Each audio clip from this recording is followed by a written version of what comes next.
ಬೆಂಗಳೂರಿನಿಂದ ಹರಿ ಅಂತ ಕರೆ ಮಾಡಿದ್ದಾರೆ. ನಮಸ್ಕಾರ ಹರಿ ಅವರೇ. ನಮಸ್ಕಾರ ಸರ್, ಡಾಕ್ಟರ್ ಮಾತಾಡಿ ಹರಿ ಅವರೇ. ತಮ್ಮ ಸಮಸ್ಯೆ. ಸರ್ ನಮಸ್ತೆ ಸರ್, ನಮಸ್ತೆ ಹರಿ ಅಂತ ಬೆಂಗಳೂರಿಂದ.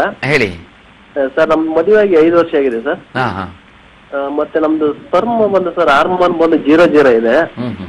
ಅದು ಚೆಕಪ್ ಎಲ್ಲ ಒಂದು 4-5 ಕಡೆ ಎಲ್ಲ ಮಾಡ್ಸಿದೀನಿ. ಮತ್ತೆ ಆಯುರ್ವೇದಿಕ್ ಟ್ರೀಟ್ಮೆಂಟ್ ತಗೊಂಡಿದ್ದೀನಿ.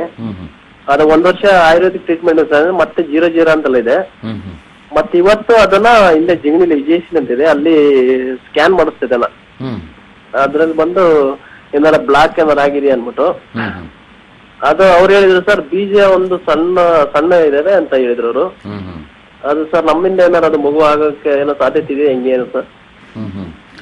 ನೋಡಿ, ಈ ನಿರ್ವೀರ್ಯತೆ ಅಥವಾ ಎಜೋಸ್ಪರ್ಮಿಯಾ ಅಂದ್ರೆ ವೀರ್ಯಾಣುಗಳು ಉತ್ಪಾದನೆ ಆಗದೆ ಇರೋದಕ್ಕೆ 2 ಪ್ರಬಲವಾದ ಕಾರಣಗಳಿದೆ. ಒಂದು ಪ್ರೀ ಟೆಸ್ಟಿಕ್ಯುಲರ್ ಕಾಸ್ ಅಂತಂದ್ರೆ ವೃಷಣಗಳಿಗಿಂತ ಮುಂಚಿನ ಕಾರಣಗಳು. 2ನೇದು ಪೋಸ್ಟ್ ಟೆಸ್ಟಿಕ್ಯುಲರ್ ಕಾಸ್ ಅಂದ್ರೆ ವೃಷಣಗಳ ನಂತರದ ಕಾರಣಗಳು.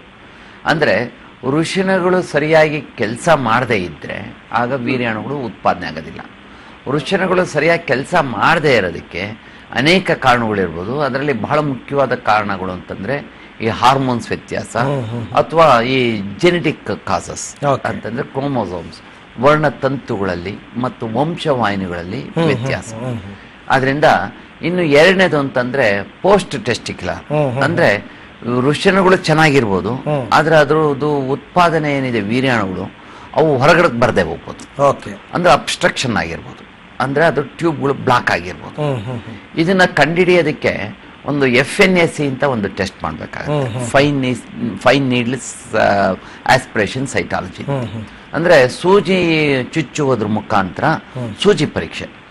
ಒಂದು ವೃಷಣಗಳಿಗೆ ಸೂಜಿ ಚುಚ್ಚಿ ಅದರಿಂದ ಒಳಗಡೆ ಇರತಕ್ಕಂಥ ರಸವನ್ನ ಈಚೆ ಎಳೆದು ಅದನ್ನ ಸೂಕ್ಷ್ಮ ದರ್ಶಕದಲ್ಲಿ ನೋಡುದು, ಅಂದ್ರೆ ಮೈಕ್ರೋಸ್ಕೋಪಿಕ್ ಟೆಸ್ಟ್. ಅಲ್ಲೇನಾದ್ರೂ ವೃಷಣಗಳಲ್ಲಿ ವೀರ್ಯಾಣುಗಳು ಇದ್ರೆ ಆಗ ಖಂಡಿತ ಇವ್ರಿಗೆ ಮಕ್ಕಳನ್ನ ಮಾಡ್ಬೋದು. ಅದೇ ವೀರ್ಯಾಣುನ ಈಚೆ ತೆಗೆದು ಇವರ ಮಡದಿಗೆ ಇಂಜೆಕ್ಟ್ ಮಾಡಿ ಮಗುನ ಮಾಡ್ಕೊಡ್ಬೋದು. ಏಕೆಂದ್ರೆ ವೀರ್ಯಾಣುಗಳು ಉತ್ಪಾದನೆ ಆಗ್ತಾ ಇದೆ, ಅದ್ರ ಹೊರಗೆ ಬರ್ತಾ ಇಲ್ಲ ಅಂದ್ರೆ ಅಬ್ಸ್ಟ್ರಕ್ಷನ್ ಆಗಿದೆ. ಆ ಅಬ್ಸ್ಟ್ರಕ್ಷನ್ ಎಲ್ಲಿದೆ ಅನ್ನೋದನ್ನ ಪತ್ತೆ ಹಚ್ಚಿ ಅದನ್ನ ಸರಿಪಡಿಸ್ಲೂಬಹುದು. ಅಂದ್ರೆ ವ್ಯಾಸ್ ಡಿಫರೆನ್ಸ್, ಈ ವೀರ್ಯ ನಳಿಕೆಗಳೇನಿದೆ ಅವೇನಾದ್ರೂ ಕಟ್ಟಿ ಹೋಗಿದ್ರೆ ಅಥವಾ ಬ್ಲಾಕ್ ಆಗಿದ್ರೆ ಅದನ್ನ ಸರಿಪಡಿಸೋದಕ್ಕೂ ಸಾಧ್ಯತೆ ಇದೆ. ಅಂದ್ರೆ ಇದ್ರ ಬಹಳ ಮುಖ್ಯವಾದ ಅಂಶ ಏನ್ ಗಮನಿಸ್ಬೇಕು ಅಂದ್ರೆ ವೃಷಣಗಳು ಕೆಲಸ ಮಾಡ್ತಾ ಇದೆಯಾ ಇಲ್ವಾ.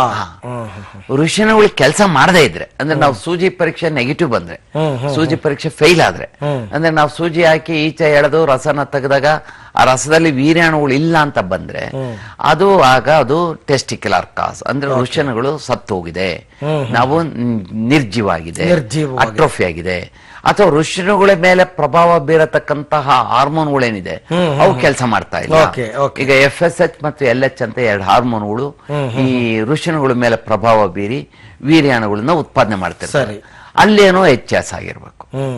ಅಥವಾ ಜೆನೆಟಿಕ್ ಕಾಸ್ ಅಂದ್ರೆ ವಂಶವಾಹಿನಿಗಳಲ್ಲಿ ವ್ಯತ್ಯಯ ಆಗಿರ್ಬೋದು, ವೈ ಕ್ರೋಮೋಸೋಮ್ ನಲ್ಲೇ ವ್ಯತ್ಯಯ ಆಗಿರ್ಬೋದು, ಅಥವಾ XX-Y ಕ್ರೋಮೋಸೋಮ್ ಇರ್ಬೋದು, ಕ್ಲೈನ್ ಫಿಲ್ಟರ್ ಸಿಂಡ್ರೋಮ್ ಇರ್ಬೋದು. ಸೊ ಈ ರೀತಿಯ ಹಲವಾರು ಕಾರಣಗಳಿಂದ ವೃಷಣಗಳು ಕೆಲಸ ಮಾಡಬಹುದು. ಅದರಿಂದ ನಮ್ಮ ಇವರು ಹರೀಶ್ ಅಂತ ಏನೋ ಫೋನ್ ಮಾಡಿದ್ರು, ಅವರು ಒಂದು ಸೂಜಿ ಪರೀಕ್ಷೆ ಮಾಡಿಸಿ, ಅಂದ್ರೆ FNAC ಅಂತ ಫೈನ್ ನೀಡ್ಲೆ ಆಸ್ಪಿರೇಷನ್ ಸೈಟಾಲಜಿ ಅಂತ, ಅದರಲ್ಲಿ ನಮಗೆ ನಿಖರವಾದ ಕಾರಣ ಗೊತ್ತಾಗ್ತದೆ. ಜೊತೆಗೆ ಹಾರ್ಮೋನ್ಸ್ ಪರೀಕ್ಷೆ, ಸೆಕ್ಸ್ ಹಾರ್ಮೋನ್ಸ್ ಒಟ್ಟು 8 ಹಾರ್ಮೋನ್ಸ್ ಇರ್ತವೆ. FSH, LH, prolactin, T3, T4, TSH, oestrogen, progesterone ಮತ್ತು ಟೆಸ್ಟೋಸ್ಟೆರೋನ್. ಈ 8 ಹಾರ್ಮೋನ್ ಪರೀಕ್ಷೆ ಮಾಡಿಸಿದ್ರೆ ಯಾವ ಹಾರ್ಮೋನ್ ವ್ಯತ್ಯಯದಿಂದ ಇವರಿಗೆ ವೀರ್ಯಾಣು ಉತ್ಪಾದನೆ ಆಗ್ತಿಲ್ಲ ಗೊತ್ತಾಗುತ್ತೆ. ಈ 2 ಪರೀಕ್ಷೆಗಳಲ್ಲಿ ನಮ್ ಕಾರಣ ಸಿಕ್ಕದ್ಮೇಲೆ ನಿಮ್ಗೆ ನಿಖರವಾಗಿ ಚಿಕಿತ್ಸೆ ಕೊಡಬಹುದು. ಇಲ್ಲ ಅಂದ್ರೆ ಟೆಸ್ಟ್ ಬೇಬಿ ಅಥವಾ ಕೃತಕ ಗರ್ಭಧಾರಣೆ ಮಾಡಿಸಬೇಕು.